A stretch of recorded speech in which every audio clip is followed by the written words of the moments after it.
call the Smyth County Board of Supervisors meeting to order, and we're going to begin. I looked down and had the Township High Council meeting in front of me. It really messed me up already. We'll begin with the Pledge of Allegiance and Invocation. The Pledge of Allegiance will be led by Manuel Street, and please remain standing for the invocation by Kyra Gilhart. Is she here?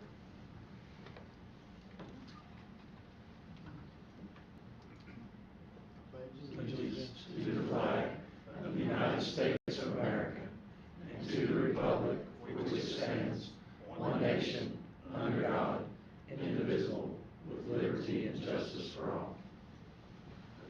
If she's not here, Chip, would you mind leading us in a prayer? Be glad to. Everybody bow with me. Heavenly Father, thank you so much for allowing us to be here tonight. We come to you as humble as we know how, and just ask for your blessings, your vision to lead us forward. And I pray for all the first responders that's here tonight, and for what we all do, and that the fact that people do still recognize and know that we're needed in society. Father, just go with us, be with us, and watch over us. It's in Jesus' name I pray. Amen. Amen. Thank you very much. Moving right along now, the next order of business is amendment to the agenda. As far as I know, we have none. So we'll get right into the resolution honoring emergency medical service personnel. Sean, are you going to handle that? Well, the first one, do you want to come down with and make the presentation? I'd be glad to read the resolutions into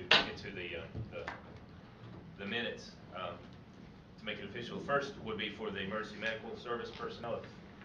If representatives want to join the chairman up front. Yes, we can do that. I'll start with the resolution.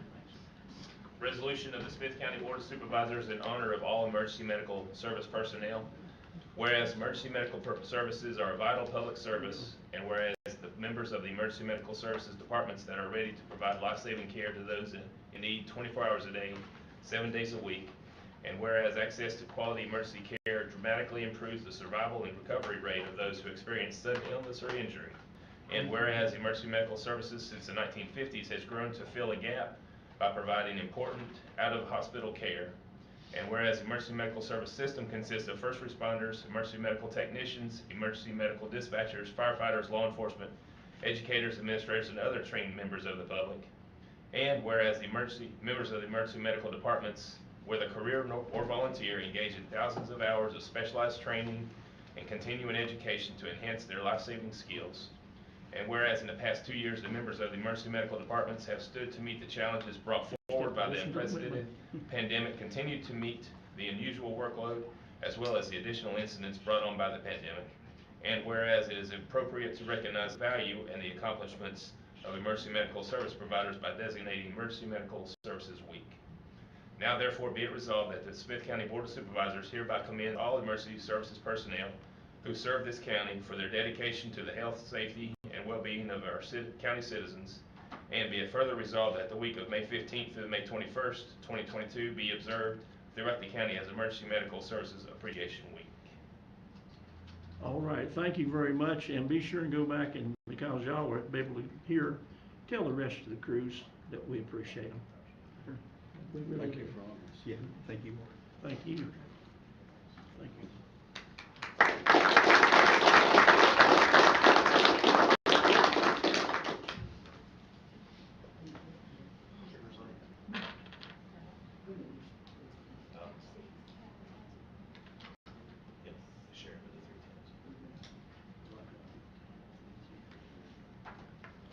Do I do motions? Okay. Now that we've already done it, do we have a motion to approve that resolution? We have a second. Second. Any discussion? Already had a little bit of discussion saying thank you. Thank you is not enough, but we really appreciate it. All those in favor say aye. Aye. Any opposed? Thank you again. And Let's go ahead and do the law enforcement while we're here too. Do we have a motion that we? you want me to read it first, or you want to do the motion? I think it's in our packet, everybody should have read it. I'll make a motion to approve. Second. Have a motion to second, any discussion? Same thing goes on with this group, we appreciate them. Now you can read it while we take pictures here. Absolutely. That sort of speeds things up a little bit. Resolution of the Smyth County Board of Supervisors in honor of law enforcement officers in National Police Week. Whereas there are more than 800,000 law enforcement officers serving in communities across the United States, including the dedicated members of the Smyth County law enforcement agencies. And whereas since the first recorded death in 1786, more than 23,000 law enforcement officers in the United States have made the ultimate sacrifice and been killed in the line of duty. And whereas the names of those dedicated public servants are engraved on the walls of the National Law Enforcement Officers Memorial in Washington, D.C., where 619 new names of fallen heroes are being added to the National Law Enforcement Officers Memorial this spring, including 472 officers killed in 2021 and 147 officers killed in previous years. And whereas the service and sacrifice of all officers killed in the line of duty will be honored during the National Law Enforcement Officers Memorial Fund's 34th Candlelight Vigil on the evening of May 13th, 2022. Whereas the Candlelight Vigil is part of the National Police Week, which will be observed this year, May 15th through 21st. And whereas May 15th is designated as Peace Officers Memorial Day in honor of all fallen officers and their families, and U.S. flags shall be flown at half-staff. Therefore, be it resolved that the Smyth County Board of Supervisors will observe May 15th through the 21st as National Police Week in Smyth County and publicly salutes the service of law enforcement officers in our community and in communities across the nation. All right, and we've already passed a resolution, but we can't say thank you enough. Exactly. And we here in Smyth County, as far as I know, as long as at least I know, we support law enforcement. And I hope we always will. I know when we're talking budget, we don't look and say, where can we cut Chip's budget?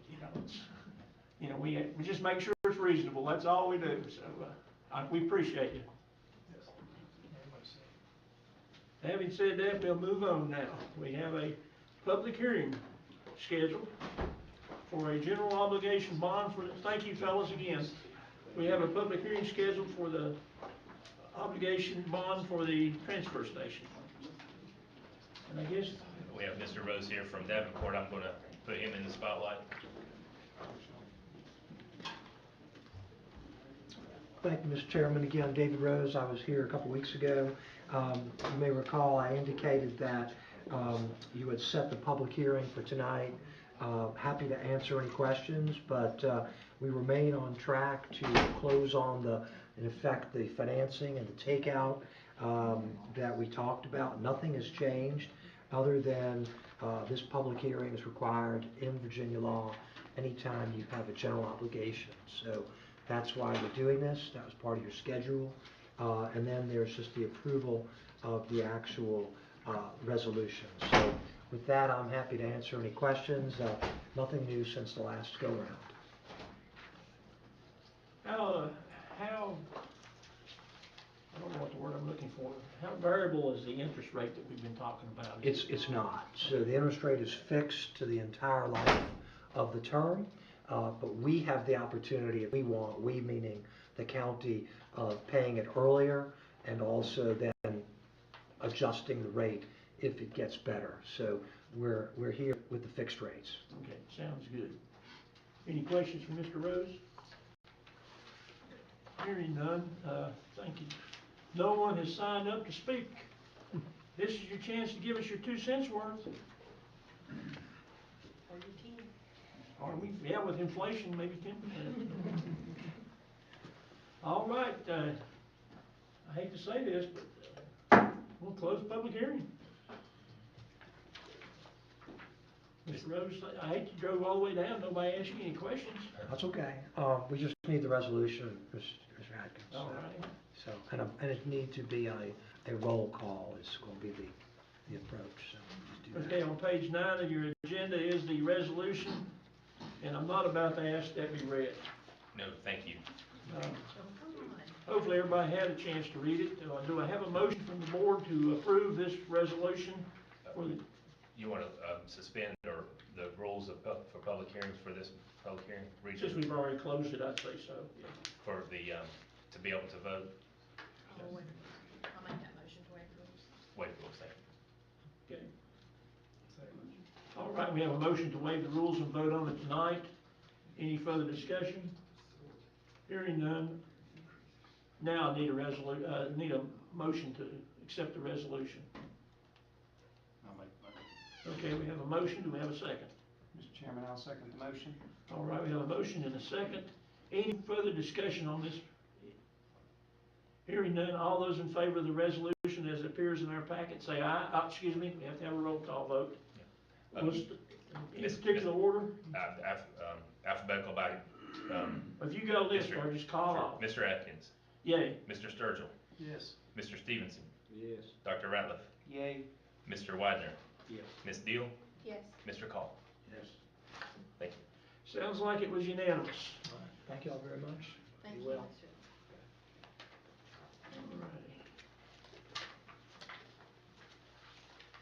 I hope we can get it done for what we've got there. It's so sorely needed.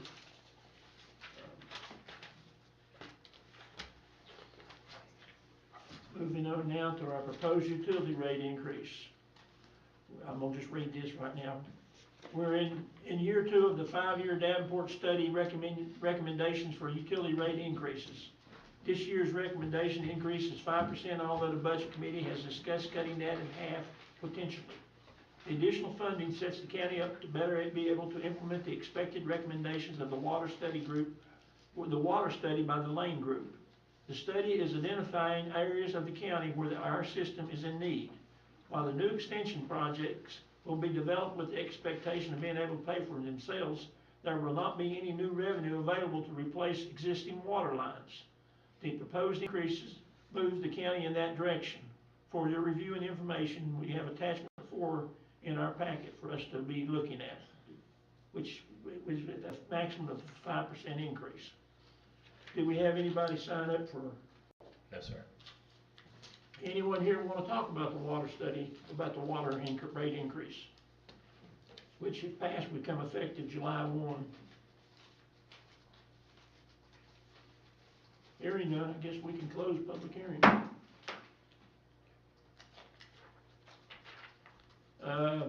Next on the agenda is Smyth County School Board budget. Let's skip that.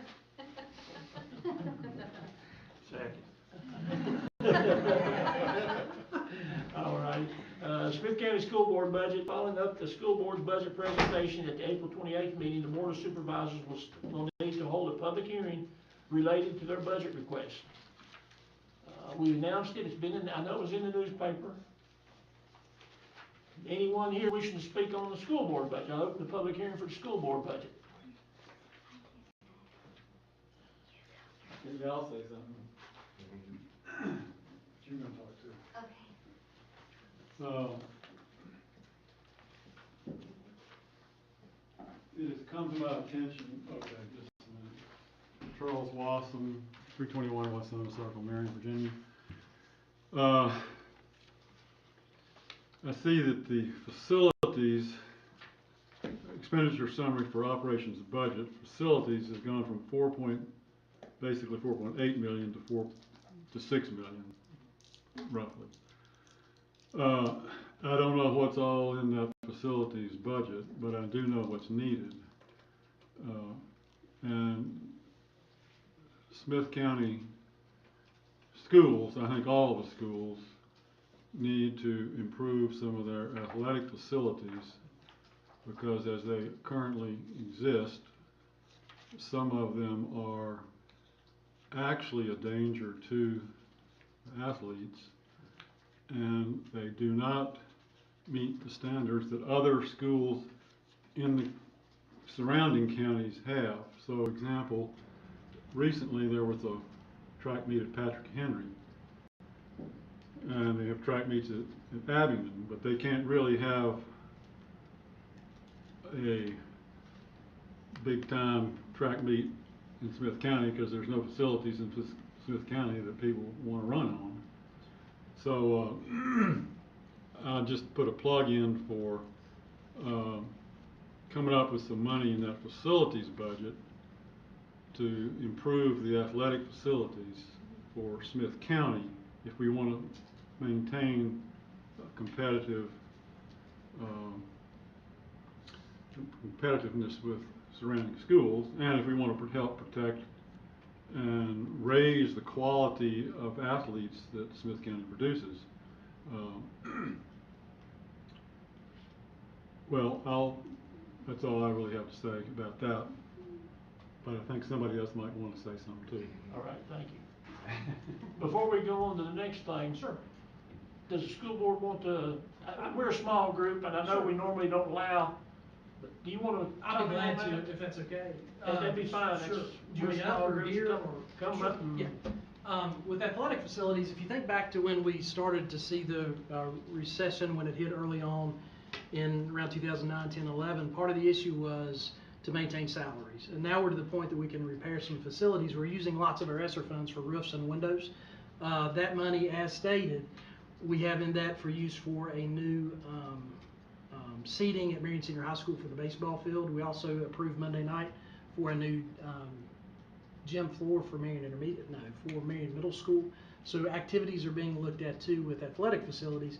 But again, it comes as funds are available. The 1.1 million that he referenced, keep in mind that we do have an increase in utility cost. We increased our electrical cost by $250,000, and also our heating oil and gas by $100,000. So in that money's there, but there's also money set aside for continuation of facilities. We've worked hard to try to repair roofs and also windows at Marion Senior High School and Chilhowie High School, and we'll continue with our capital improvement plan as money becomes available through our budget. Yes, sir. Thank you. All right. Name and address for the. Yeah, Sadie Wassam Martello, 500 Dover Street, Marion, Virginia. I am the head track and field coach at Chilhowie High School, and I was a student athlete at the University of Utah where I competed in track and cross country, and I graduated in kinesiology, and I grew up here in Marion, and my dad went to Marion Senior High School, where also my uncle went and competed in track and field and cross country. I wanted to step forward and say something about the condition of our track and field programs in our county especially, because I know that for Marion, Chilhowie, and Northwood, we don't have the facilities that allow us to compete at the same level as other track and field programs in the area. So the facility is outdated. We are unable to host meets because the lines on our track are no longer visible, nor are competitors able to wear spikes on our track because it's an asphalt track. It has been at least a decade or about a decade since it was last painted, and the track was built in 1996, which is as old as I am. It's obvious that a little bit of investment has been made in any of the track and field programs in this county. Since then, rubberized surfaces have been the norm for decades now. No team wants to compete or train on an asphalt track because all large competitions are held on rubberized surfaces. Chilhowie has a very competitive program this year. We have a lot of talented and dedicated athletes, as well as coaches who are very committed to the program and helping to grow it and to really encourage the kids that we have here, and to develop this program to begin winning district, region, and even state titles. But not only that, but this would provide kids with an opportunity to be seen by college recruiters and offered scholarships. In small programs, small towns, it's really difficult to be recognized as an athlete. I myself went to high school in Wyoming and was offered a scholarship out of a small town because I did an individual sport. The main reason this has not already been able to be achieved is because of a lack of a rubberized track.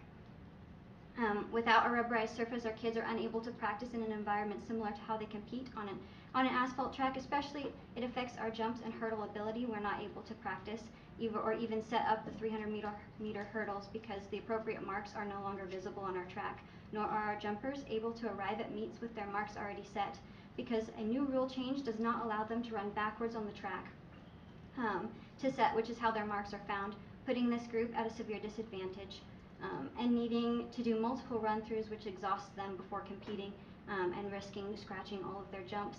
If comparing this to football, think of only being able to practice a formation in a game and only being able to run it 3 times and then having to wait until the next game to try again. The asphalt is not a safe surface. When a person runs full throttle on an asphalt or normal running shoes, the chances that they could fall and slip is high. At our county meet this year in Chilhowie, 2 kids slipped and fell during the 4x100 meter exchanges because they were unable to wear spikes. One fell and hit his head on the hard surface and was bleeding from his head and had a black eye following the meet. I have also seen multiple slips and falls when the surface is wet at all, and I myself have fallen on the track. Not only is the surface slippery, but it is incredibly hard. Training on it day in and day out has left our athletes with multiple injuries due to the impact. Every one of my athletes at some point has complained of shin splints, and rubberized surfaces are much gentler and reduce the effects of the high impact and pounding, running, and jumping causes. Chilhowie has an amazing track location with all of the potential to host large track meets and invitationals each year. The average cost a team pays to enter a meet is anywhere from $125 to $300 per meet, meaning a meet of 15 teams could bring in somewhere between $2,000 and $4,500 per meet. This does not include the charge for spectator admission as well. Smyth County lacks even one facility that could properly host a track meet. In this area, Abingdon and Patrick Henry high schools have a monopoly on hosting meets. Smyth County used to be extremely successful in the track and field area and had a great reputation. This I know from my dad's competition when he was in high school. Now we are falling behind simply due to the facilities that we have available and a lack of investment in the program. Thank you. Thank you. Any questions, anyone? Pete? What's it cost to get them rubberized? Mr. Stevenson, I can find out for you. That's an expensive cost that we'd have to look at a debt service. I can tell you what it costs, because I looked it up. We looked into the rubberized, and that track is ready. We resealed it, because I was principal there. I don't know where you got your information, but that track was resurfaced 6 years ago. And we have a guy who comes in and relines it when we resurface it, but when we reseal it, they have to reline it. And it's ready. You're exactly right. It's ready to be done. And that's something we'd already looked at, but we can't do it until after track season because it has to be done in the summertime, if that makes sense. But also the rubberized is about $125,000 to $150,000. Of course, I will tell you our school budget in the last, as Dr. Carter said, going back to 2008, whatever, we've just not had that much extra funds to rubberize the track, unfortunately. But anyway, we got quotes on it a couple times, so. And I agree with you, I'd love to have a rubberized track, and they are great, and like I said, Can you go right on top of the asphalt? well, they have to redo that, it does, but it also, they have to treat it and get the asphalt right before they rubberize it. Did I understand you can't practice on asphalt? I'm You from can. old school, Rich You Valley. can. We didn't even have a track. I mean, we run a hard top road. Yeah. I'm all for the track and stuff. I'm not saying that. I just didn't know why you couldn't practice or whatever, because I was all district track. Rich Valley never did have a track. We had to go to Saltville. But I understand what you're saying, and hopefully we can get to where you need to be. On the painted lines, is there a problem that the lines ain't painted? They're there, they're just wore down, and it's time, right now, that's something we'd already looked at this spring to redo them, but you'd have to wait until summer to do them. I understand. Yeah, because the football games and everything else, when they walk on the track in the fall, it wears them off. Salvo had centers. Yeah. Yeah. Things are old. We're old. Well, for years, a third of the track at Chilhowie High School. Reason he was so baseball fast, season. when he come down Salvo, we run him off, that's why he was fast. I'm all for doing what we can for Yeah. it. I mean, too. Just out of curiosity, have you spoken to the athletic director at the high school? Me? Mm-hmm. Yeah. And what did he tell you? Well, we didn't really have. Okay. We've just brought it up multiple times, so Yeah. it's really putting us behind. We're not able to keep up with other programs. Well, and you can run on the asphalt track. Now, she's right, some of the spikes, depends on what kind they are, you can't run, but the only reason that track has not been rubberized is because of the cost. But you can use it. Yeah, you can use, yeah. How use does the pressure. spikes work on the rubber? They sink in. Does it don't cut it up or anything? No. So they no longer have any more track meets at Chilhowee? Well, we have track meets there all the time. No, It's just that we all have rubberized tracks, which she's right. I mean, Abingdon, Worcester County, I think, has Abingdon and Patrick Henry. Patrick Henry and Holston. Yeah. And then you get into buying, you also, the digital timing system, which was about $15,000 last time I priced it, I think. Something like that. So, If I could comment on that, there's companies, just hire those companies and pay someone to come and time per meet. Not every meet needs to be timed. Some of them are hand timed. So do you practice on the track that you got right now every day during track season? Yeah, it's just causing injuries to our athletes. I'm gonna leave my comment alone. But I'm all for you getting what you can to help. I know every time I turn around, I'm getting asked to buy a baseball card or a football card for $25. I've never seen one from track. I'm just curious if that's, I don't know how the fundraisers work within the athletic departments, but. that's up to the coaches of their individual sports to Okay. fundraise. And of course, and most of them, and I will tell you, none of our athletic funds have the money to rubberize the track out of it. Oh, of course, So it yeah. will have to come from the school system budget, but I'm just anyway, thinking a little bit, I mean, even if you raise $10,000, it helps. it helps, yeah. That's a lot of, you'd have to sell a lot of cars to raise Yeah. 2,000. But you got 3 tracks that need it, right? Do they still hold the county track meet at Murray? No, No, it's just held it. regulation. But we can't run all of the events because we can't see the lines. It's interesting. Is Chilhowee the only place that can hold a track meet in the county right now? It is. Because solve on Murray's not regulation? Is that what it is? Yep, and, yeah, the tracks, and what they have, the way it does is they just like to have practice tracks. I mean, as far as those meets, that makes sense. Yeah. So what is, where does Marion and Salvo fall short as being regulated? Meeting regulations? Lane, Saltville's the lane Lanes. issue. Huh? Four Not lanes. enough lanes? Yeah, they're 4 lanes. They're good practice, but they're just not for me. And you're 6 lanes at Chihuahua, correct? Yes. And most of your tracks where you have the big meets are 8. In this area, a lot are only 6, but to host big meets, to like bid for state or something like that, it would need to be 8. I'd love to see one county-wide sports center. I mean, that's a dream that'll never happen, but you'd like to see tracks and baseball fields and, you know, Northwood Middle don't even have a baseball field. They gotta go to Saul. So, you know, I wish we could do more for our kids as far as athletics go. I don't know where we ever gonna find the funding, but it's something the kids deserve. Anyone else wishing to speak on the, yes, we're on the school board budget still. Hearing no other comments, any board members got any more questions? Hearing none, I'll close the public hearing on the school board. Thank you. Now, we're gonna open the public hearing on our budget.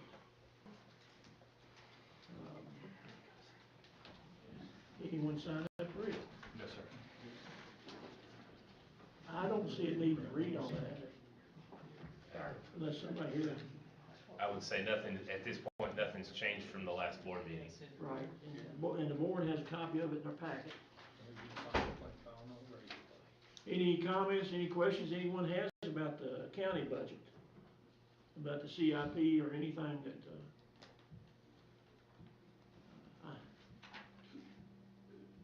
We're in the public hearing now? Yes, sir. You're asking for people to comment? comment on the public hearing for the county? Okay, I can comment then? Yes, sir. Okay. I'll give you 3 minutes. What I have to say can be done in 30 seconds. I guess I'm just opposed to borrowing money. When I see $6 million, I guess that's the correct fund that we're paying. Is that what it is? 6 million per year just to have money you know, I do away with this credit card system. I know y'all inherited an awful lot of stuff, cause I've been coming to these meetings off and on for 10, 15 years.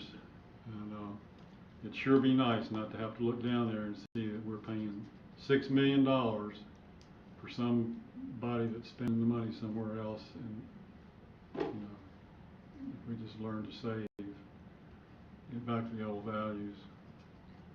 Thank you. Thank you. Is that a line of credit card reading? Yeah.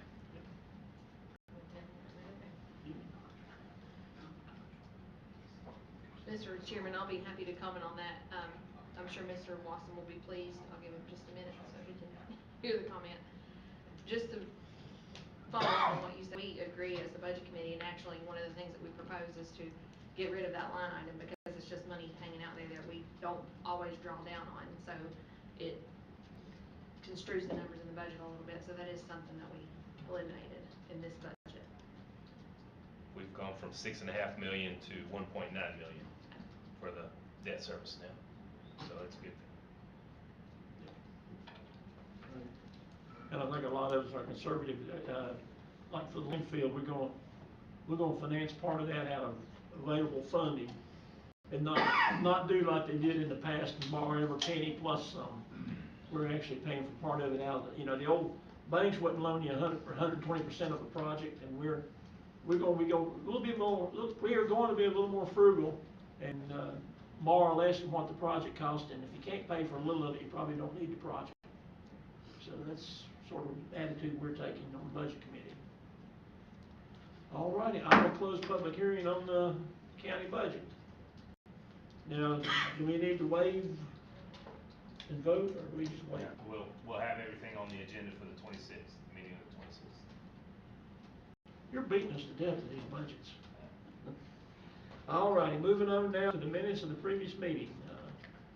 The April 28th meeting, the minutes are attached. Do we have any corrections? Do we have a motion to approve as presented?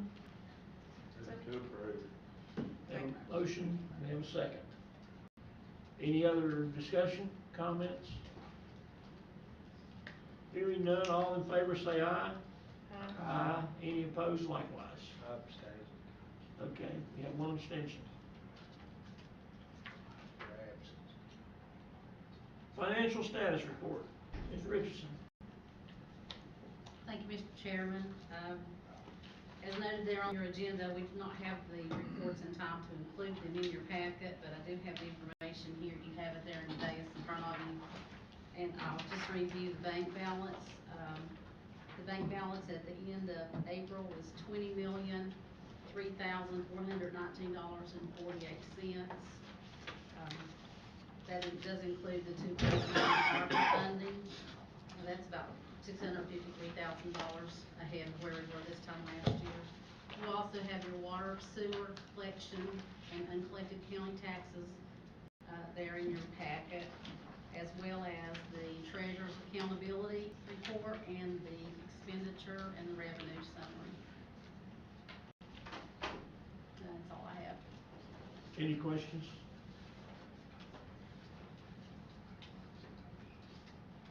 Hearing none, I guess we have nothing to vote on either. So we'll move on now to our payment of invoices and accounts payable. You had in your packet a complete list of the accounts payable. Do I have a motion to approve? Do I have a second? Second. Any discussion? Anybody want to know about any of the payments or anything? I'm sure that Sean has them all memorized. Absolutely. Hearing no questions, all those in favor signify by saying aye. Aye. Any opposed likewise? Now, I do suggest, you know, it's in the packet, take time to go down through there and, as you get your packet each month, and just make sure that it looks reasonable. And it doesn't show it on each sheet, but they're more or less by departments. It starts out with the board of supervisor, county administration, and it goes on. Some of them you can figure out by what they're paying, but that's what you're looking at. If you ever have a question, just don't hesitate to ask Sean or Christie or any of them in the office over here. They'll help you understand what you're looking at. I think it's important that we as a board know what we're paying. I mean, we just don't automatically pay it and think, well, that's okay. So if you have a question, don't hesitate to pick the phone up and call them. Citizens time. We set aside a time each meeting for the citizens to come forward and comment. So I'll open citizens times. Anyone here wish to speak? Yeah. Now, is this Mr. Watson or Mr. Lawson? Charles Watson, Wasona, Marion. I don't know why I'm pushing Cheryl Howie, but I'm all for Cheryl Howie. Getting a rubberized track and getting some upgrade to where at least we have one field and track in the county that we can really be proud of. So, this is an offhand suggestion, I haven't had time to think about it too much, but I throw it out, take some of the money the Smyth County Board of Supervisors has, what, 2+ million in buying a rubberized track, for Smyth County, or at least think about something like that, so we don't have to wait 5 more years before we decrease the injuries of the track participants and elevate Smyth County back to where, I don't know if y'all remember, but 10 years ago, I'm telling you, we had runners, they were tops in the nation. You might remember some of those guys. It was a really powerful bunch there, particularly when Coach Walker was there. So think about coming up with some money, put a little pressure on the school board to, leave a few windows broken and get something that'll really help the athletes. Thank you. Thank you. Anyone else wishing to comment? Hearing none, I'll close the citizens' time. Now we get into the old business, the appointment committee. I think that's mine, Mr. Chairman. I opened the meeting at 10:36 a.m. and Mr. Rupp reviewed the following information. He reported that as a result of legislation that helped establish the Hard Rock Casino in Bristol, a revenue sharing arrangement/commitment has been established as well. He noted that the Regional Improvement Commission will be the regional arms that helps direct those funds and will consist of a representative of each city/county. The group established and located in Bristol Transportation District with county is working to help get the group established and moving forward. He said following their lead with having their key employee who is responsible for budget and finance operations, Mr. Rupp would like to recommend the board consider Ms. Lisa Richardson as Smyth County's representative on the board, and he will serve as alternate.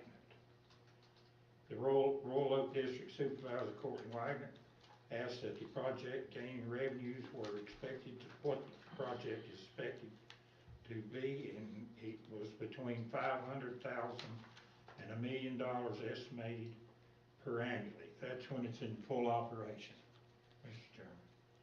That wouldn't be right away. The motion was made by Mr. Widener to recommend appointing Ms. Richardson as county representative for the Bristol District Regional Improvement Commission and Sean as alternate. Charlie Atkins seconded the motion and was unanimously approved. And I closed the meeting at 10:44. It's a committee recommendation. Okay, so we have a committee recommendation. Any further discussion? Mr. Chairman, I have a question. The money that is projected to be funding from the casino, is there any strings to that as to what it can be tapped for, restricted to? So the legislation requires that it be provided additional funding for public safety, transportation, or education. We can't go and buy a new fleet of vehicles or anything like that, but those are our two of our three biggest cost sectors anyway, so. Okay, thank you. Any other questions? Hearing none, I can call for a vote. Those in favor of the appointment of Lisa Richardson and Sean, say aye. Aye. Any opposed likewise? Sounds like it was unanimous. Moving on now to our budget committee. And I'm gonna let Sean handle that. Absolutely. So the Budget Committee had a meeting on May 5th, 9:30, everyone was present. We had two discussion topics, the first one being budget amendment number 10. This is actually quite a large budget amendment, so portion of it is related to the ARPA funding that Dr. Wasson has brought up. Currently, we have approved $1.3 million worth of projects that we need to get onto the books so we can start paying some bills. So that'll be an amendment into the ARPA fund. We're also creating a separate line item to be able to better track those ARPA expenditures. And then also the school board budget request, as Dr. Carter explained earlier, their ESSER funding, they're getting more projects out onto the street. So they're looking to add in additional $2,010,000 to their budget. No local money required, it's all ESSER money, stimulus funding. Since those two, the combination of those two exceeds 1% of our budget, we do have to have a public hearing before any action can be taken. So a motion was made by Chilhowie District Supervisor Michael Sturgill to recommend setting the public hearing for budget amendment number 10 for May 26th at 5 p.m. or soon thereafter. The Rye Valley District Supervisor Lori Dale seconded the motion. It was passed unanimously. So there's a committee recommendation for your consideration. All right, any further discussion? I guess I need a second on that since that was committee recommendations. No, okay. All those in favor say aye. Aye. Any opposed likewise? Sounds like we got that one. Okay, so the next discussion item related back to personal property tax sharing agreement we have with Wythe County related to airplanes that are based at Mountain Empire Airport. The county has a revenue sharing agreement, and as such, we owe 50% of the taxes that are collected annually.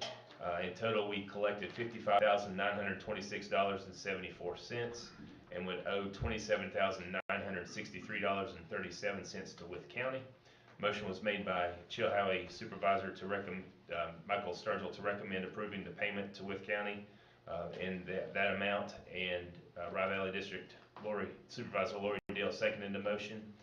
It was unanimously approved. That's a recommendation from the committee, and I'll note that last year's payment was just over $3,000, but this year we had planes that were stationed there January 1st that the Commissioner of Revenue was able to legally able to tax. So we did have I think it's a 1-year bump. I don't expect to have it next year, but we'll enjoy whatever we can get.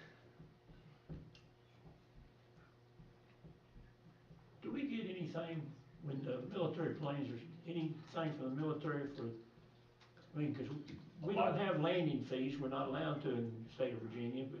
A lot of fuel cells. Yes. Their fuel cells are probably up 1,000% literally. Okay. Because of that agreement that they Yeah, have. because I know they got 2 Harriers that parked up there pretty regular now. Mm-hmm. Yep. The offsprings are Marines, I believe. Is that what it says on the fuel chart? Marine vehicles. Fuel cells up there has really carried them this year. It is. They're able to do a whole lot of stuff with that fuel cells. Plus, when they park out there, they got outside hanger feet, no matter who it is. Another quick question, sort of off the subject, but on the subject with the airport and all. I was watching news last night or this morning, and they were talking about the forest fires in the United States, and they showed 2 of them here in the Southwest Virginia area. I didn't know where. But does our airport ever have any traffic from that? Very sparse, but it's usually Knoxville's the home base for a lot of that stuff. Okay. They just showed the map, and it just, one of them was right here in our area, and I'm thinking, we don't have anything going on around here. So. Okay, thank you. All right, that was Mr. Chairman, I have a quick question, if it's appropriate. Yes, go ahead. The capacity to house planes up there, if we were to have a larger capacity, would we likely see more planes moved in? Because I know I've spoke to a couple of plane owners said they moved them from here to down the road to another adjacent airport or air facility. With the pending casino, would it be prudent to at least explore the possibility of expanding capacity up there if it's, one, financially feasible, and two, physically able to do? I can answer part of that question in that, yes, if we had people begging for hangar space up there. And if we had it, they would be rented. And I think the airport commission, they do have a plan for maybe 6 additional hangars. They're working on funding options, and a lot of these fuel cells can help fund that, but they've asked for Arpa funds, from Wythe County, Smyth County, and the 2 towns, Marion and Wytheville. And they're working through additional funding options. So that is on their radar. Okay, thank you. Any other questions? Hearing none, all those in favor of paying the $27,000 and some odd change, say aye. Aye. Any opposed likewise? All right, passed. Okay, just a few other informational items. I provided the committee with an update on the budget process. Still do not have any feedback or direction from the Commonwealth of Virginia General Assembly. So in all likelihood, that will, my estimation, that's going to be resolved sometime in late June. So being able to have a budget that we can at least start the fiscal year knowing that we're going to amend early is probably a good plan to have. Personal property tax on vehicles, as you can imagine, there's with the pandemic caused an upturn in the NADA values of vehicles, so that'll in turn show up that we need to address, whether that's a percentage of the assessment or what. What I'm recommending and the committee has nodded to is, until we find out what the difference is on the grocery sales tax and how much that would hurt the county, hold off on the personal property. We have until about mid-August to make any decision on personal property taxes at the latest. Finally, another thing that popped up as we're working through the budget process and the evaluation of the department heads, personnel evaluations, the IT department had expounded upon his request for additional staff and explained a lot of the items that he's doing and increased workload that they're taking on. And so we're looking through the budget and see if we can figure out if there's a way to fund an additional IT position, because I think it is warranted. In my mind, I had tied that back to new finance software. In a smarter world, I think we need to have that person in place prior to going out to bid on any finance software too. So just so that we're able to hit the ground running. And then Ms. Deal touched on concerns with additional funding for fire and EMS. Asked me to research what additional coverage has been added as we've increased these levels throughout the last 2 to 3 fiscal years, and I'm still working through that. No further business. The meeting was adjourned at 10:07. All righty, thank you.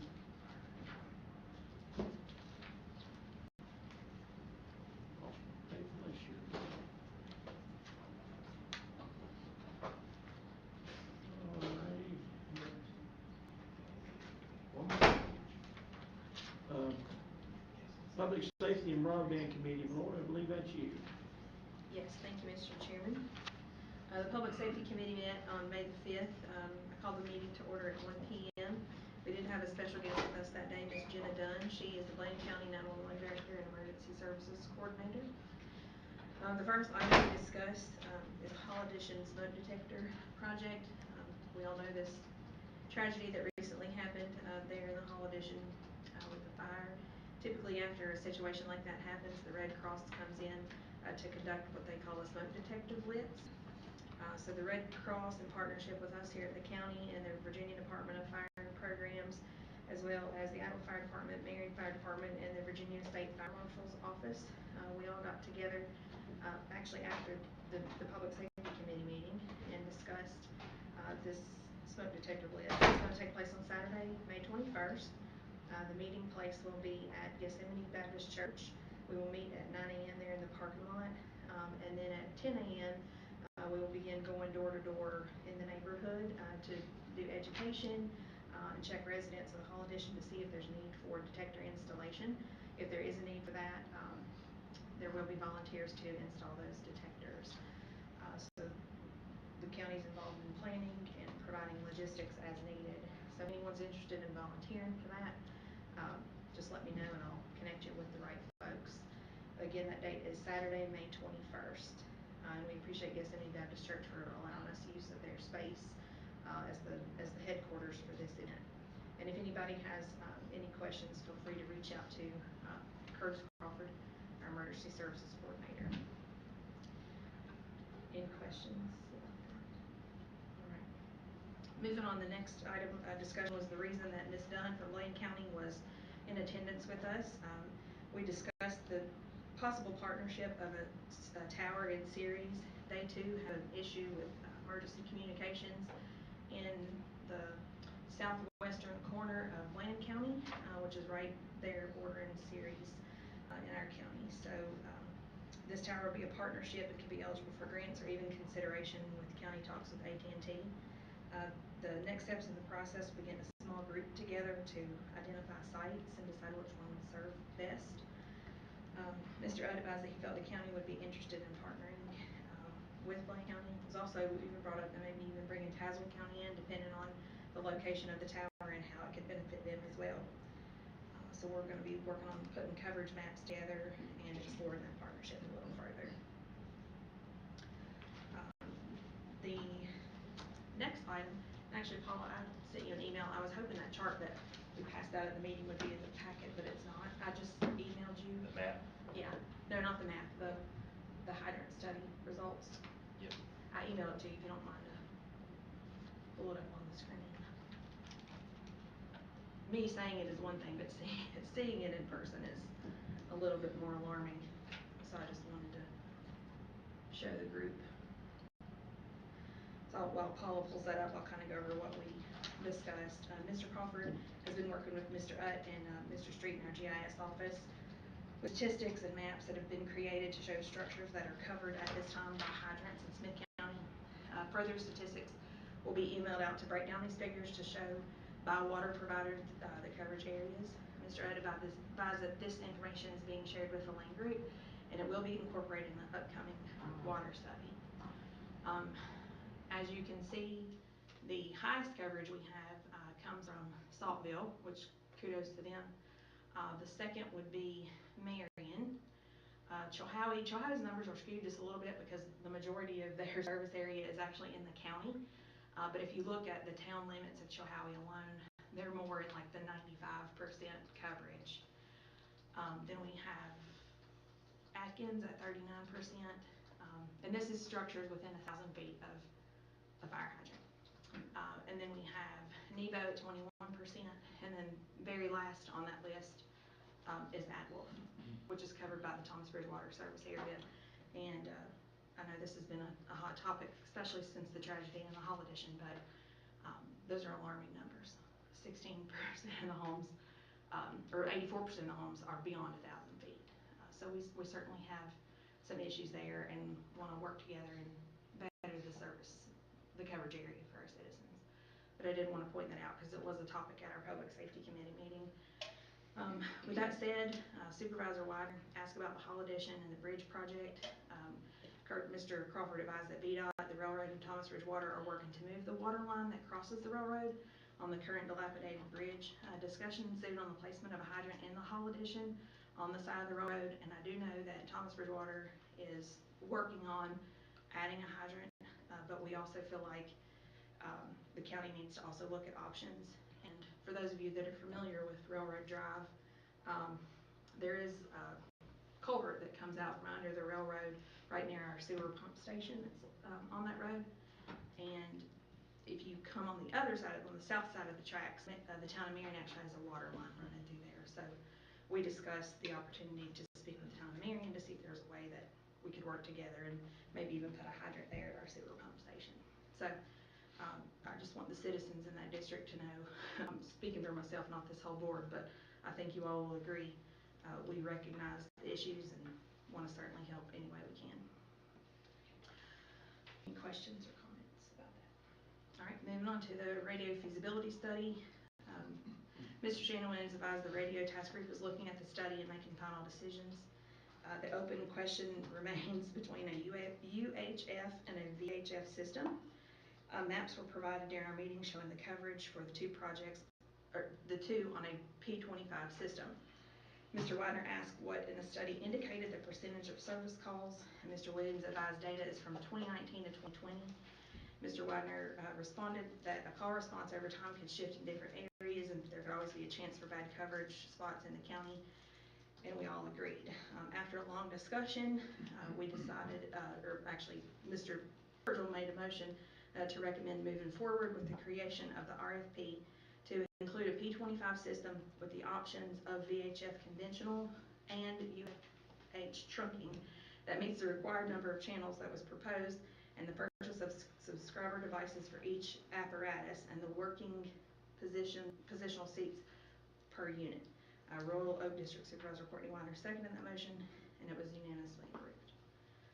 And just to make a comment on that, Mr. Chairman, if you don't mind, before we go to a vote, this is such an involved process, and the price can range from 10 million to 25 million. And for us as a committee, we keep asking for options. We want to see what's option A, what's option B, what's option C. So that's why we included the two different VHF or UHF trunking. I know there's concern of we might not get a bid if we put this out since it's so specific. So, I don't know, Mr. Out, if you want to comment on that. Sure. Yeah, some of the comments that we've heard back from the engineering firm is that if you think about it, that the P25 system is the top of the line. That's the system that the feds are pushing everybody to build toward. Not everybody's there yet, but I think in 10 years they will be. So we will be ahead of the game. Versus the VHF conventional, which is where we are right now, with potential for additional sites, I guess would be the biggest thing to have better coverage. Their concern was if you require both, an estimate on both, a lot of work goes into creating the estimates for each one. They may throw their hands up and say, I'm not even going to worry about the P25 because they're not going to go that high because that will be more expensive. Certainly the better one too, though, but they're concerned that we may not even get a conventional bid. After talking with Mr. Widener and Ms. Deal this afternoon, I really think, at the end of the day, you put it back in the engineer's hands, get the bids out, and see what happens. I think that's where we are at this point in the game, and I'd hate to go that way, other than to say that's the only way we're going to get that menu of costs to find out what the providers would charge for whatever system we throw out on the map. I think that's about the only way you can do it. And the thing for us, and feel free to chime in, Mr. Sturgill and Mr. Weiner, but if let's say we spend, and this is just numbers I'm using as an example, we can spend $10 million now and do it cheap and then it's outdated in 5 years. Or do we spend $20 million and then it lasts for 15 or 20 years? And then again, in 10 years from now, something that costs 10 million now may cost 20 million then. So it's figuring out what's gonna be the best to serve our needs, but also last, so we're not in the position that we're in now, which we're having to do this because there wasn't updates and upgrades that were put in place as we went along. So now we're stuck with this big, big price tag and this big cost. And I don't want to do that for generations down the road that will be in the same boat we're in. So that's why I personally, and I believe the committee feels the same, we want to see, is it a $5 million difference? Is it an $8 million? Is it a $50 million difference? And how we're going to invest that. And without requesting it this way, I don't know how else to get the information. Has anyone suggested, and I know you're looking at what if numbers, but has anyone looked at looking at projection based on if we do the 10 million now, knowing we're going to 5 years have to do more versus doing 25 million now and the projected cost, over a 10, 15 year period, which one are we going to spend more on? And that's been the conversation all along, and without knowing what this is going to be, we don't really know how to answer that because this includes what we need. Yeah, and really what you're looking at is, and it's a crazy world that I'm learning in this radio system. Yes. So the P25 system is gonna have that longer longevity and more expensive, but, and the conventional is not gonna, I don't think is gonna be as have the longevity ability. So you're basically looking at two different things, and you're almost comparing an apple to an orange. Would you rather eat an apple or have to peel the orange? That's the issue. It's confusing. And to make it even more convoluted is the P25 system, which is the more expensive one, you're only eligible to get grants for that system. So if we go with the VHF and don't do the P25, then you can't apply for grants because you're not eligible. Because you're not with the up-to-date technology. You're using something that's gonna be out of date faster. And one other thing I was gonna say and add to it is, I asked, Shannon, what is our present coverage? You know, cause the first thing they put up was like a 95%.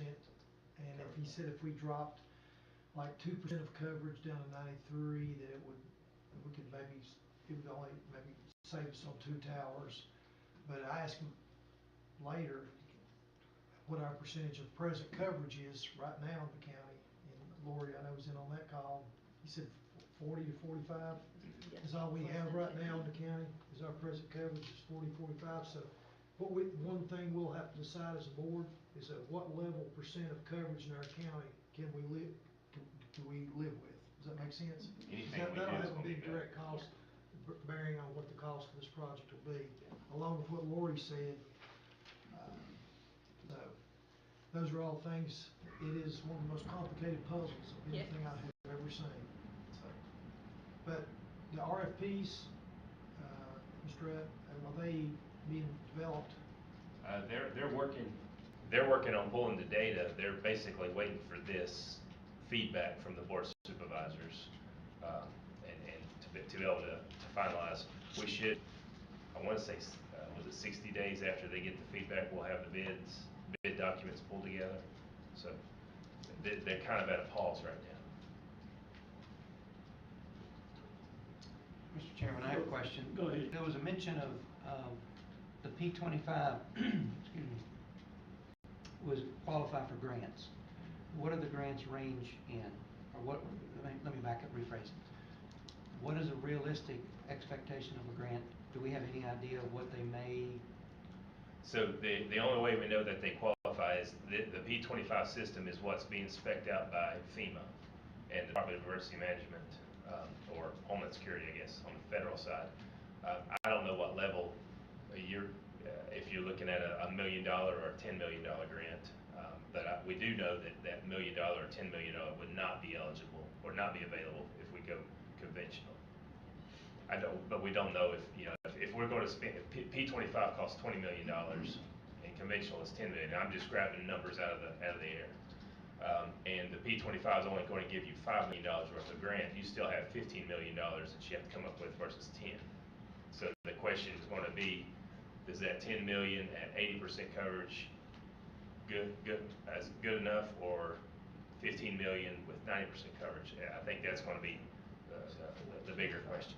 To put it in layman's terms, kind of the way I think about it is, do you want to put a CD player in your car, or do you want to spend the extra money to put a radio in your car that supports Sirius XM?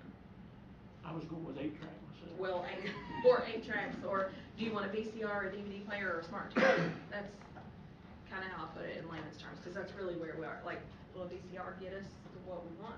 Probably, but only for a little while. I'm gonna make a comment, and it's simply because I think Phil was here when we did our current radio system with the sheriff's department. We went out and we did the radio study. We paid an arm and a leg, I felt, at that time, for someone to study what system we need, what radio we need, what cars it goes in, all this other stuff. We got roughly 90% through with the project, and the engineers that we went out to decided they didn't want to do it anymore. So they got out of their contract somehow. We had to go out and hire and recreate I can't stress enough that we need to have continuity with our engineers and everybody else this time. And someone here really, really needs to understand this system. Needs to understand what our sheriff's department needs, what our EMS needs, what our needs are for the county. So they can make sure that what we're bidding and what the engineers are telling us we want is what we need. Because I felt like we were told that this is what you want. And when we put it in place and they started working with it, it was not what we wanted. Right. And that falls back on us, and that we did not do our homework and not have someone. We did the best we could do, but we didn't have that person with all the expertise we needed. May I comment? Go right ahead. I agree with you 100%. I don't know who that person is or where we're gonna find him at. I guess if we're gonna get a system that's gonna last us more than 10 years and will cover 100%, then I'm all for the good one if there is such a thing. I am concerned that even though if you get sold a $20 million system, that it's not going to be outdated in 10 years. You know, what scares me is the coverage, as you just talked about. Courtney can answer this better than anybody. He uses a radio. I don't remember when I worked part-time at the sheriff's department anywhere it didn't reach. I mean, I'm alarmed that they come up with 40%. What areas are not covered? I just want to know. The current system we have now it is very hit and miss. It is, But you're talking about 60% of the county you got no service in. Where is that? you would be surprised, honestly, with this newer system we've got. There's times I could be sitting in the sheriff's office. Well, then we'll throw all that out the door. I guess all we need to do, Charlie, is come up with somebody like you're talking about and quit knocking it around. You know, if the $20 million is what we gotta go, then we gotta go. But I want some kind of commitment for who's gonna install it, that we ain't gonna have to update it in 10 years. If we're gonna have to update it in 10 years, then let's spend the $10 million. I mean, people will sell you a daggum camel and you get a donkey. Sorry about that. But I just wanna make sure, like you said, we're gonna get what we're gonna get. I mean, And that's why we worded it like this, because going back to what Charlie said before, they were told what they need, and I feel like if you're not specific enough in your proposal, they're gonna come back with what they think you need, and that's why we narrowed it down based on conversations with sheriff's department, police departments, fire departments, EMS. We've talked to every provider in this county, what are your needs, and then the engineering firm put it all together, and then we said, okay, let's break it down into what our options are. So this prevents companies from shoving us in a corner and saying, here's what you have to do. This gives us an option so we can look at it and say, well, maybe this system works better, but to cut costs a little bit, we can do without A, B, and C. so who do we find to oversee this as the engineering firm? That's what I was just getting ready to say. You know, given that information, who do we have? Because we can't ask somebody's got all these other responsibilities. You know, Clegg is our assistant administrator. He's got, you know, we can't ask him to all of a sudden become an expert on radios. Well, that's why we submit. And you know, if we're gonna spend 20 million, and I know this sounds awful, but I think we need, you know, if you're spending 20 million, it don't hurt to go out and spend $80,000 to $100,000 to hire someone to come in here and be our expert to implement this system and be here for the next 10 to 15 years to make sure this system is what we want. I tend to agree with you. And So, you know, I sit here and it scares the boo koodles out of me of what all Smith County needs, and I get it. We're trying to make a better county. But, Mr. Watson, this budget gets scary if you go fill in everything you need to do here with the EMS and everything else. But besides that point, Charlie, I agree with you. If I'm gonna spend $20 million, let's give somebody, hell, it's hard to tell what it's gonna be. It seems like they want $1 million just to talk to anymore. But let's talk to somebody and come in here and get them, I don't know. The Public Safety Committee had a recommendation to the Budget Committee to look at a radio tech, actual staff person on staff that is well skilled and read up on whatever all this confusion. And so that's in the that's in the draft budget right now. That's sort of what I was looking at, 'cause, and it's just, you know, for Phil and I to agree, we. Oh, hell, we agree a lot, we just don't admit it. What about Virginia Tech or somebody, is anybody can, I mean, I'm just grasping, where do we go? I hate to put an ad out for a radio tech, we give somebody $80,000 and you don't know more than what we do except able to talk about it. If we're gonna find somebody, let's find somebody that ain't green, that's got some experience. And I think those people are out there, but they're few and far between, and a lot of other counties are moving in this direction because of this same situation. We're all getting ready to face that, especially in rural counties, but I think the quicker we move on doing something like that, the better off we're gonna be, because it's gonna be competitive on, once other counties start doing it. I mean, this radio system's gonna have to have new tires and stuff like that, am I correct? I wanna make sure they get stuck in the right place. Exactly. I want some kind of guarantee if we spend $20-some million that this thing's gonna give us 100% coverage or 98% anyway. Is that out of the question? No, it's not, and that's part of the process that we're doing. In addition to that is looking at cell phone coverage and how can we reach these cell providers to say, hey, we're putting a tower up for emergency communications. You wanna rent some space on our tower to put your cell phone provider tower. Well, it don't take a genius to sit here and realize that $10,000 one's gonna be outdated. Yeah. But we need to make sure we're not getting. Exactly. Well, what do you say we, tonight, instead of going with this recommendation that we're looking at now, I hate to use this word, and let's kick it down the road and bring it back up at our next board meeting. Is that kicking it too far away? I feel like we've kicked it enough, and I've lost sleep over it. I don't know if Courtney and Mike have, but this is the one thing in the entire time I've been on this board that I have literally looked at in and out, in and out, in and out. We've discussed it till we're blue in the face, and this is what we came to an agreement on after an hour-long discussion.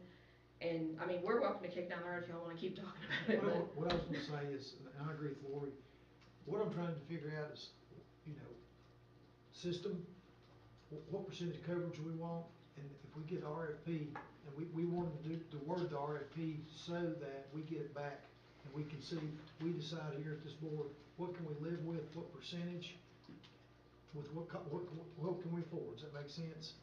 And, you know, basically, we've got it down to a UHF, VHF, what percent of coverage, and then it'll be based on the number of towers. Well, I mean, if we're gonna do it, let's look at the best and make sure it's gonna work, so what I'm concerned. I agree. Based on this right here, we should get two options back.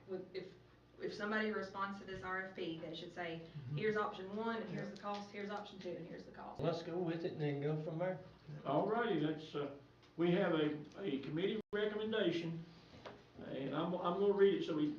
Now, explain that to me in layman terms. I didn't get what we was doing. You're gonna send out two bids, right? Just one. One. For the fancy. It's one RFP, and we want them to include P25 with a UHF option with trunking and a VHF. So the VHF is one system that would have its own price tag.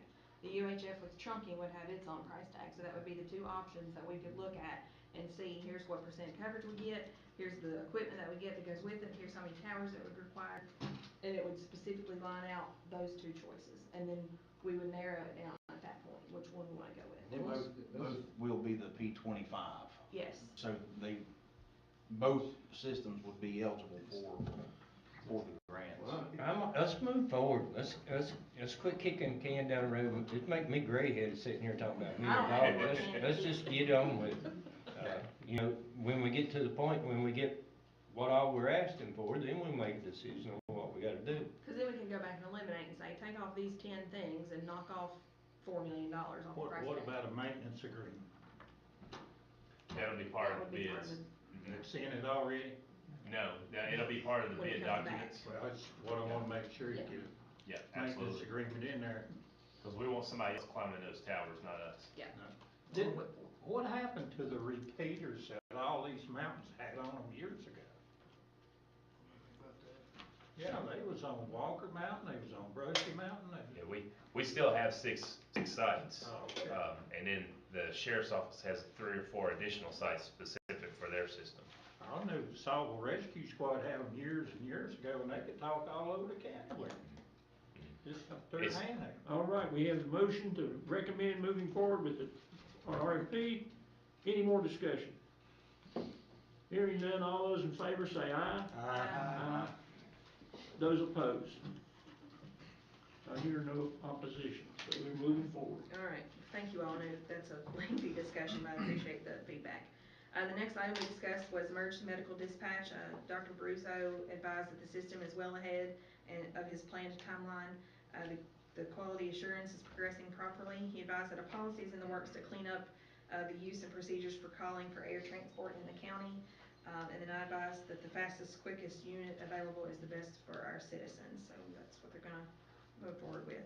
And the committee was all in agreement with that. Next item was the Chiefs meeting. Mr. Crawford advised that the Chiefs meeting was held on May 2nd. The major question from the committee, from the meeting was regarding assistance with fuel costs and asked if the county has a program or way to help departments with fuel taxes or costs. And Ms. Richardson advised that she would look into it further. We'll discuss that more at our next Public Safety Committee meeting. Then we also discussed that May is Law Enforcement Week as well as Emergency Medical Services Week, and resolutions we presented at our meeting, which we did tonight, and we adjourned at 2:43 after all of our I's were crossed. Alrighty, moving on now to the Smyth County Transportation Committee. I believe Ross, Courtney is the chair. The Smyth County Transportation Committee meeting was held at the Smyth County Office Building Thursday, May 5th at 11 a.m. Committee members present were myself, Supervisor Call, Supervisor Deal, staff members present, Mr. Rudd, Mrs. Richardson, and Ms. Harvey. I called the meeting to order at 10:36 a.m. Mr. Rudd began noting that VDOT staff would like to discuss the 6-year plan process and eligible roadways with the committee, and referenced a copy of the most recent 6-year plan. He also noted that the public notice had been advertised for the May 26, 2022 public hearing.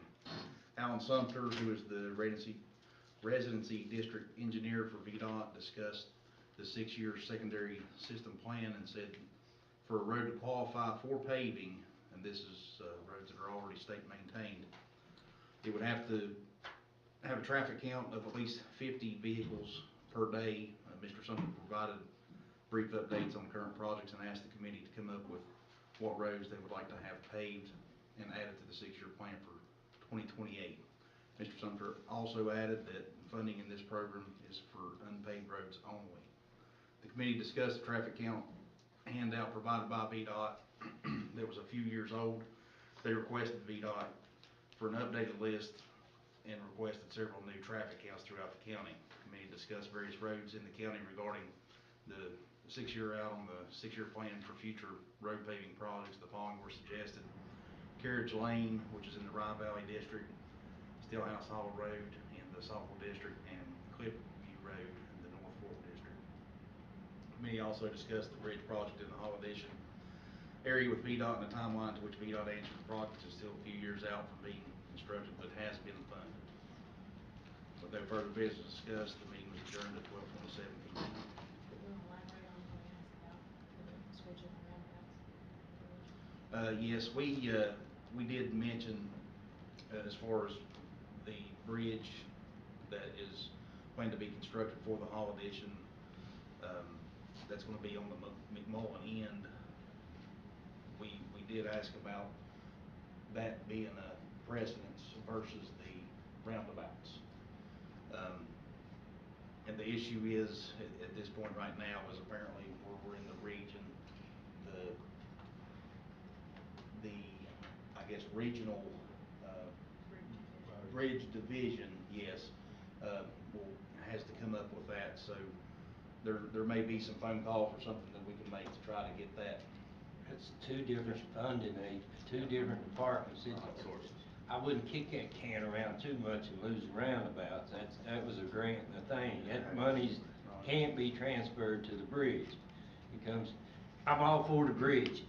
I'm not against it. We've asked updates, but that won't work. The road you're going down. Switch the timing of it. Just the But timing, still do it, just do the bridge before the. Yeah, but it's different funding sources, Yeah. and the funding sources, that's when the money's available through that funding source. That's exactly right. That's when it's gonna be done. Yeah. And the one that does the roundabout won't do the bridge. It'd be two different separate things. I would advise the committee of kicking that can down the road. Yeah, because we looked into that thinking, you know, they get money to mobilize to do a project. We thought if they mobilize it at one time and do, you know, together, it'd save, you know, $20,000 to $50,000. But different funding, different sources, different timing, and it's different. You can't put them together and you can't move them around. You can't run one against the other. As much as sad we've tried. as it is, that thing's not gonna come before that funding comes down. It all goes through the wheels of the state. Now, that's very, very sad. But I've called everybody you can call in the last 6 years, and I'm telling you, it's gonna move at the pace that they're moving at. Them roundabouts are gonna be a big asset right there in traffic. They work like a charm. They 10 times better than a stoplight. I agree, absolutely. But of course, and I know you fought for that with the exit for the Hall Edition also, and we was just looking at if that would be a option to switch that around, which now they didn't elaborate on that being what you were just explaining, but that I don't know if that would still be some type of option we could look at in some way. I personally, the Hall Edition is my district part of it. I mean, I'm all for helping them just like I am everybody. And tragedies are terrible, especially when they involve kids. But sometimes there's just so much you can do when it comes to the bridge. And, you know, if we get the roundabouts and we get the bridges, then that's going to be a lot better place. But if we trade one for and even if we could do it, we're losing. I mean, we just need to wait and let it run its course. That thing was supposed to start the last update we got. Somebody bring me up. The bridge. 2025 for the bridge. When? 2025. I think we've pushed it all we can push it, and I know one guy I talked to down there, sort of, and if we keep pushing it, they're gonna start moving it further away from us just to. We're beating a dead horse. Yeah, I think so. I think They done said what they're gonna do, and that's the end. I think we just leave them alone, and just sort of keep an eye on the timeline, make sure it don't back off on us. And leave it at that. I agree 100%. As much as I'd like it to start next week, it ain't gonna happen. Next. Not short of some president, when the president come in on an executive order, it's gonna go like it is. I mean, that's just the truth. Is that it for transportation? Yes, sir. All righty. Moving on to the annual Rich Valley Fair request. We have received an official application from the Rich Valley Fair Association for it to be held on July 23rd through July 29th. All right. And to August 6th, for your information. Copy of that's in our packet. You know, they're not gonna stay open late. You know, they have the same, this is sort of boilerplate of what we've done the last several years. I don't know if we have, the parking is the same or whatever. You know, we usually have a discussion about the parking. But I think the sheriff's office has signed off. The adjoining property owners have signed off. Any questions or any comments? Are we voting on this tonight? Well, if we want to, we can. It's not a public hearing or anything. I move to pass. Second. Have a motion and a second. Any further discussion? Hearing none, all those in favor say aye. Aye. Any opposed likewise? All righty. The Smyth County Machine and Fabrication request for the COF and trough extensions. Kendra is here to talk about that. Yeah, Sean had to leave to go to dinner, so I'm gonna fill in on this really quick. So, during their last, reporting, they requested an extension, full 15-month extension for both the COF and the trough. They're really struggling on the job side. They have a few additional requirements due to their governmental contracts, that make it a little more difficult to keep employment there. They've surpassed their capital investment for both grants. It's just the job side. They're confident within the next 15 months they will meet both of their requirements for jobs on both agreements. I'll make a motion to approve the extension. All right, we have a motion to approve. Do we have a second? Can I ask a question? Yes. Do you feel good about it? Yes, I do. They're working really hard. They're doing job fairs. They have reached out. I've connected them to some folks with VEDP. They have a workforce development person that's really working with them on trying to get their jobs. They're doing all they can do. It's not because they're not doing their part, it's Right. because people don't wanna get off their hind ends and get a job. And their government contracts are very specific. They cannot allow for any exceptions with any of those. So it just, where some employers during COVID were a little more lenient with, like certain entrance exceptions, they were not allowed to do that. Yeah, they were dead in the water for a minimum of 18 months where they, they couldn't do really anything. So, the first 18 months was a lost cause for them. So I think it's only prudent we give them an extension. Yeah, and they have extended their customer base too. They've gotten new contracts with new people, so they definitely have the work. They're doing the jobs to get the people here. We just gotta give them a little more time. This 15 months, is that what they asked for, or is that what we offered? It is the full extension allowable. So you Gotcha. can ask for an administrative request, which is about 6 months typically, 3 to 6 months, but they ask for the full, just to give them the full time to get those jobs. Okay, we have a motion and a second. Any other discussion? Hearing none, all those in favor of granting the extension, say aye. Aye. Any opposed, likewise. All righty. Now we're down to the Brownfield grant application. Excuse me, Mr. Chairman, if I may, back to the Rich Valley Fair request, I just wanted to clarify that I think you said approve the permit, but we do need to schedule a public hearing on June 5th at 5 o'clock. I just want to clarify that motion covers that as well. I would think so. Okay. We can't do one without the other. Okay, thank you, sir. Should we rescind the motion though, cause it's approving the permit, we can't approve it till after the public hearing? That's true. That's true. Yeah. So, Well, I'll rescind my motion. Okay. So I guess now we need a motion to hold a public hearing. I so move. Second. Have a motion and a second to hold a public hearing at our next, all those in favor say aye. Aye. Any opposed, likewise. Motion passes. Now, we'll go on to the Brownfield. So on this Brownfield remediation grant, we got a email from Brian Reed at the PDC. They've been working on those Brownfield applications. We submitted the intermediate school as one of our preferred sites for remediation about a year ago, and they have been allowed to apply and hopefully awarded the $122,500. They cannot be the applicant though, it has to be a governing body. So they have requested that the Board of Supervisors be their applicant for this grant. They have their match. It will be no funds from the county, it's just an applicant for the grant itself.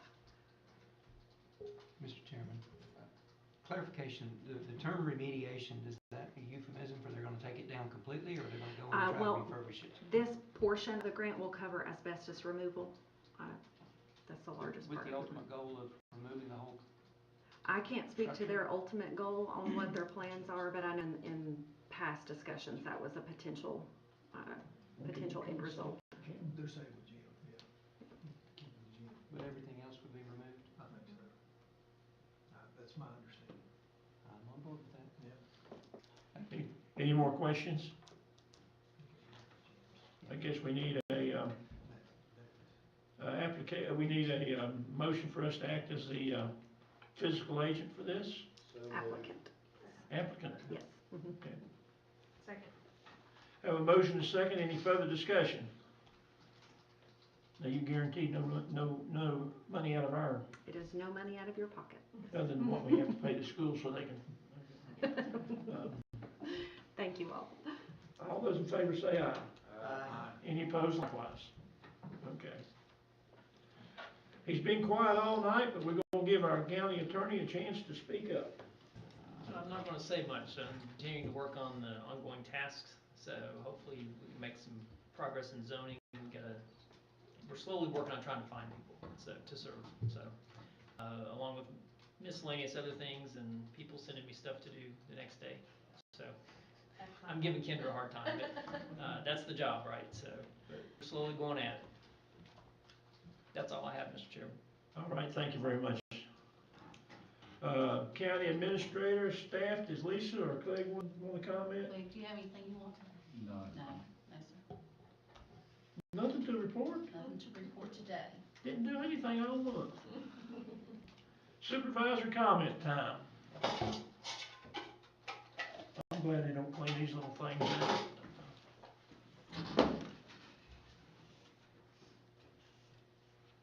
All righty. Mr. Sturgill. Wow, I'm batting leadoff tonight. Let's pray and hope for next week for some great weather for our graduations. And good luck to our seniors. We had workforce development meeting with the seniors that wanted to meet today. So to give them opportunity. And I'd like to reiterate what we did earlier. Great thanks out to our law enforcement and our first responders on the thankless hours of job that they do to serve our community and make it as safe as possible, and also to help save lives. And I think they do a tremendous job, and we can never thank them enough for what they do. Amen. Mr. Stevenson. Kendra, you can help me on this, but I want to tell the whole board, we got a store over, you talked to this guy, and I think he works for social services. It's the only store on the north side of Walker Mountain. Yes. You remember the name of the store? That's all right. Anyway, it's the only store over there. You know the guy. Steve Harris, yeah. I believe he's a Smyth, ain't he? That's not that one, is it? Valley's still there? That's got this in it. Is that it? It's the old Wood Road board store. This came from Steve Harris. That's it. Yeah. Their city tank busted years ago. He talked to you about it. Yes. I'd like to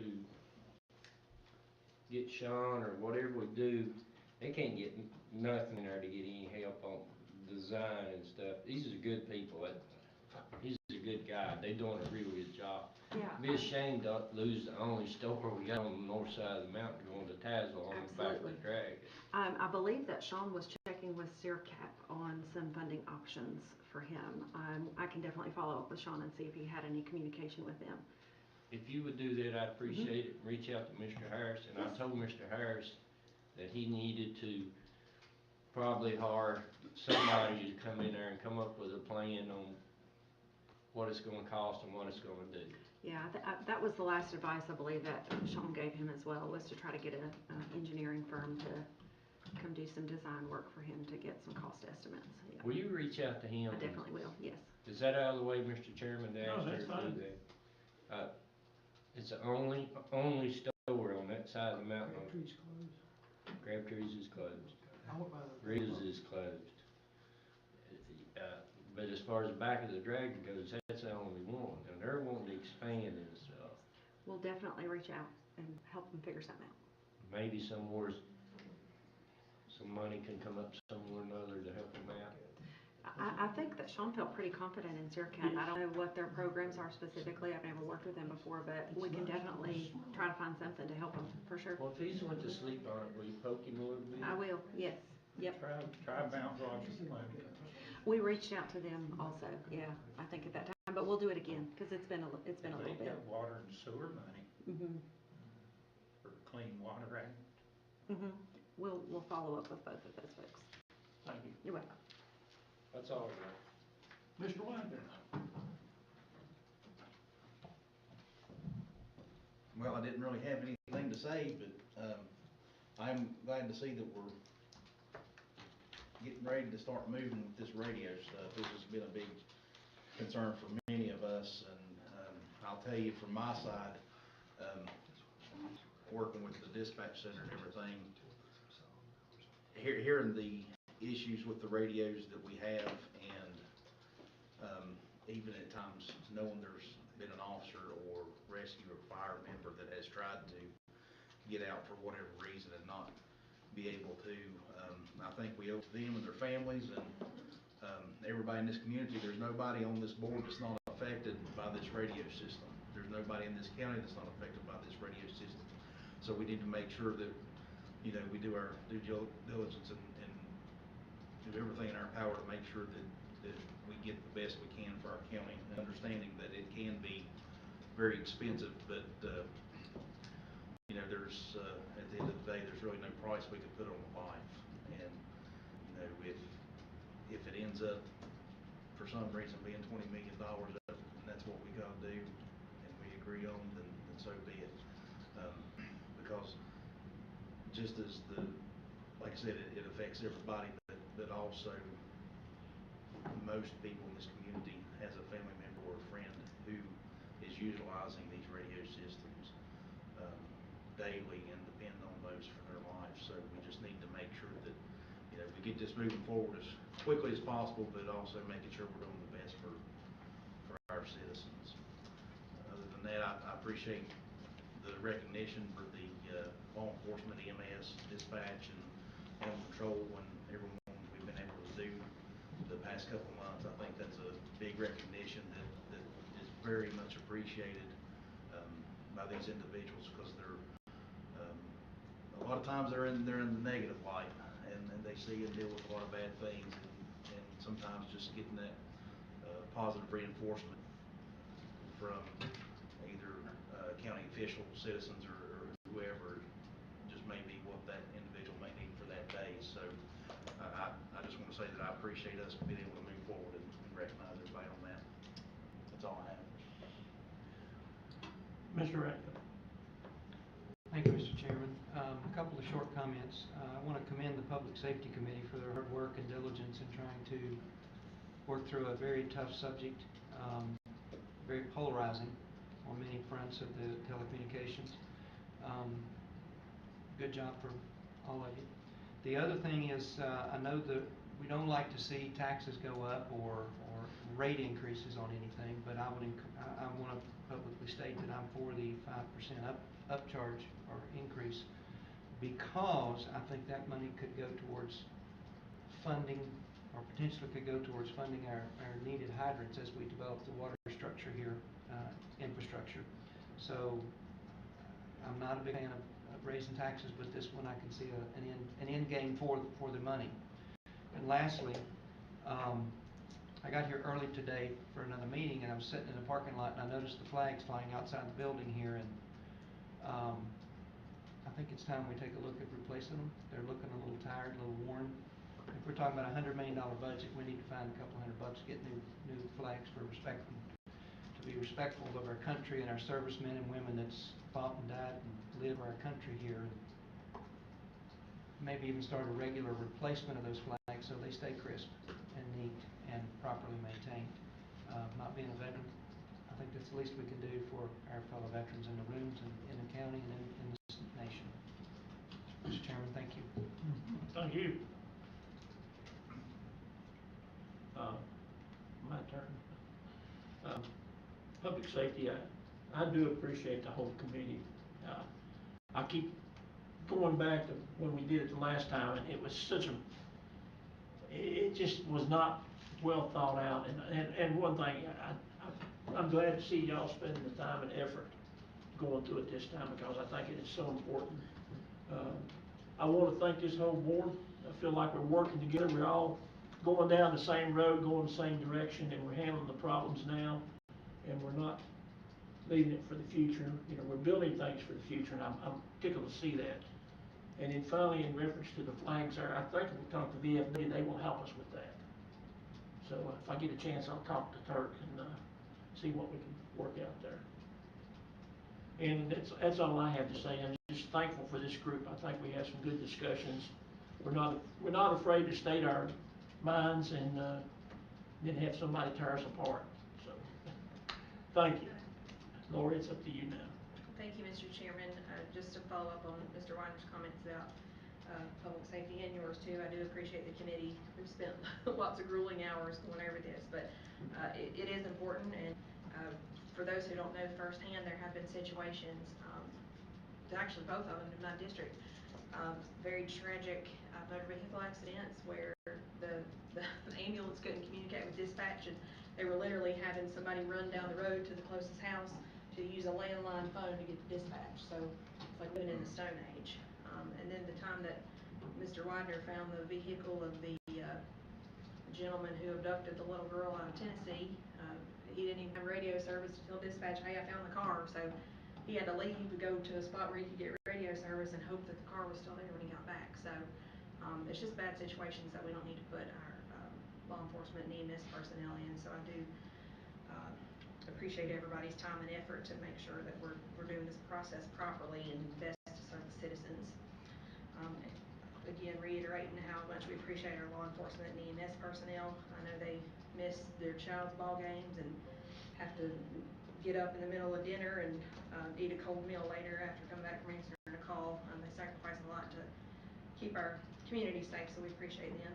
I want to congratulate the graduates coming up next week. I know a lot of good students that are graduating, and I may have said this last meeting, but I was excited to see when we had Youth Government Day here. When we've had them in the past, we normally say, how many of you are leaving the county after you graduate? And almost every hand went up, but this time when we said it, everybody said they're staying. So we were excited about that. And even the ones going away to college said they're coming back. So that, I think, is a reflection of how this county's moving forward in a different direction. So I'm thankful to see that. Also, just want to appreciate the citizens who come out and speak at citizens' time and share feedback. It's that's what we're here for, to get that feedback, because that's ultimately who we represent. So appreciate the folks that take the time to do that, and appreciate the board and the staff, and appreciate Ms. Stephanie coming out and covering what's going on in the county. So everybody have a good night and stay safe. Roscoe, wrap us up. Yes, sir. Change speed a little bit. This upcoming meals tax we got coming 1st of July, correct? With this 5% water increase and potential revenue we got coming in from a truck stop, hopefully, from a Hard Rock Cafe or gambling casino, I think we should rethink that right now. I just don't want to put more burden on the people than we. 5% is a good lick right there, and I just hate adding more burden to them. I think we should rethink it, re-talk about it, but I'm just one person, and I'll go along with the majority of the board. I still say it's something we will need, but right now, I say, hey, keep it in reserve later on. If we have to have it, we can use it. But right now, let's rethink about that.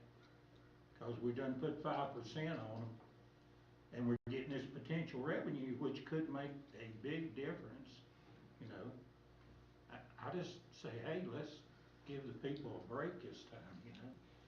I know some places charge it, some don't. We had a good discussion about that, and I realize that. He's absolutely right, Mr. Allen. But, you know, just because one place does it, don't mean you have to put a burden on everybody for it, unless you have to. And the people in the county go into the towns and eat. They pay it in towns. The people from the towns come in the county and eat and don't pay it. So it more or less evens out each other, you know. But that's just my opinion. I wasn't for it to begin with. And if I thought that it would make a difference in the county, make or break, it would be no contest. But we've got some potential for some pretty good revenue to come in, God willing. And I just think, again, like I said a year ago, it's just not the time. But I'll go along with the board and what the people decide.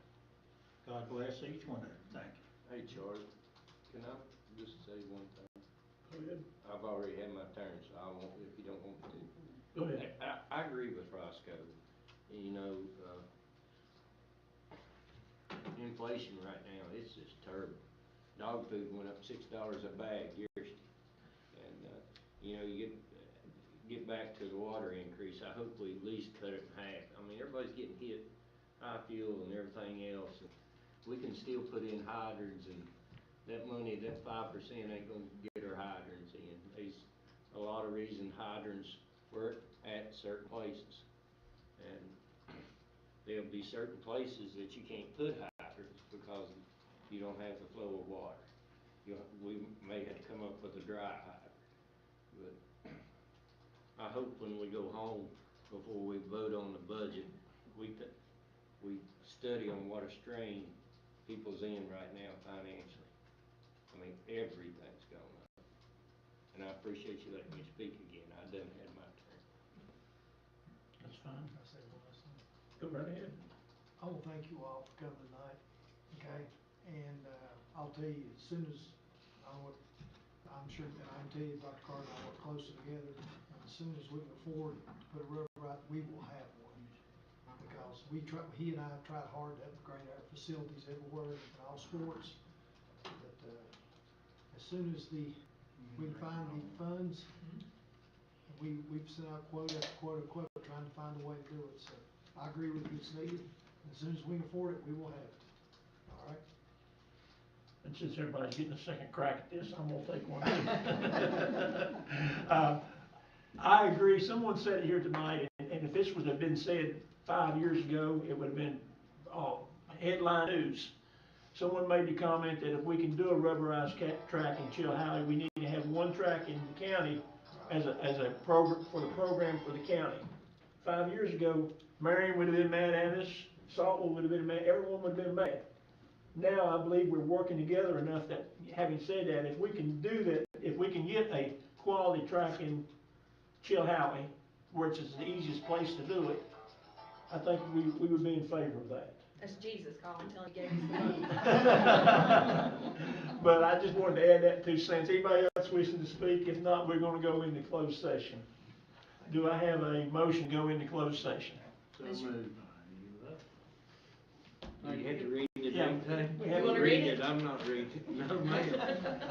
You can second it, well. Mr. Chairman, I'd like to make a motion to enter closed session under Code of Virginia, section 2.2-3711A3, discussion or consideration of the acquisition of real property for public purpose or of the disposition of publicly held real property, in reference to the solid waste property update. And A5, business industrial prospects, discussion concerning a business or industry considering expansion for which no previous announcement has been made in reference to Project Cardinal. Okay, any, I'll second that motion. we have a second. Right in the lane, right? Any, discussion? If not, all those in favor say aye. Aye. Any opposed? Oh, I'd like to add, we're gonna keep, Paula, Clegg, Lisa, and Kendra in here for the meeting. Paper lady said she'd like to stay too. All those in favor say aye. Aye. Any opposed likewise? All righty, we are now in closed session.